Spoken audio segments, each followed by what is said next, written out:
Welcome to YoYo TV. Real లైఫ్లో Pushpa versus Shekhawat మధ్య జరిగిన ఈగో పోరులో పైచేయి సాధించిన పుష్ప రియల్ లైఫ్లో మాత్రం అల్లు వర్సెస్ రేవంత్ అంటూ సాగుతున్న వివాదంలో తన పట్టు నిలుపుకోలేకపోతున్నారు.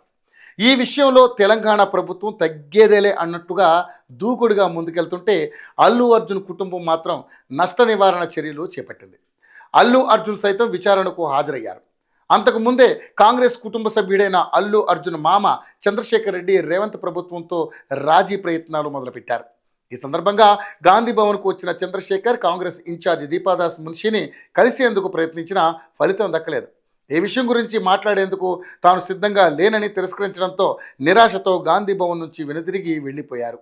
అయితే టీపీసీసీ చీఫ్ మహేష్ కుమార్ గౌడ్ మాత్రం అల్లు అర్జున్ మామ మా కాంగ్రెస్ కుటుంబానికి సంబంధించిన వ్యక్తి కాబట్టి అల్లు అర్జున్ కూడా మా కాంగ్రెస్ కుటుంబ సభ్యుడేనని, వారికి పార్టీ నుండి ఎటువంటి సాయం చేయడానికైనా మేము సిద్ధం అంటూ ప్రకటించారు. ఇలా సొంత పార్టీలోనే ఒకరు కలవడానికి సైతం అంగీకరించకుండా మొండి చేయి చూపడం, దానికి విరుద్ధంగా మరొకరు ప్రభుత్వం నుండి ఎటువంటి సాయమైనా అందించడానికి సిద్ధం అంటూ ప్రకటించడం కాంగ్రెస్ పార్టీలో ఉన్న ప్రజాస్వామ్యాన్ని మరోసారి బట్టబయలు చేసినట్టు అయింది.